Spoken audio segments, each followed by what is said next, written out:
hello जय बसी हामी चाहिँ दिदी बहिनीसँग दुई गएर आएको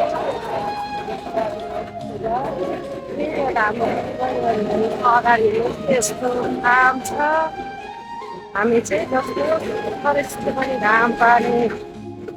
आधी बेरी जस्तो छु कि हवस् तर हामी परमेश्वरको सेवाको लागि जुट्न चाहिँ कहिले छोड्नु हुँदैन है त हजुरहरूलाई पनि यही कुरा भन्न चाहन्छु हेर्नुहोस् अगाडिसँग जानुहोस् दिदी बहिनीहरू हिँड्दै हुनुहुन्छ यस्तो थाम छ त्यो थामले गर्दा पसिना पसिना भएर परमेश्वरको सेवा गरेर हामी घरतिर जाँदैछौँ पसिनाले यहाँ घर जाँदैछौँ हामी चाहिँ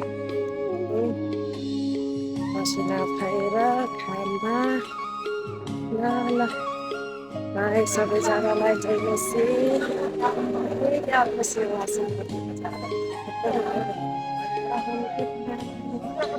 फेरि पनि म चाहिँ घरको घर आइपुगेँ यस्तो घाममा सङ्गति गर्दा आइपुगेँ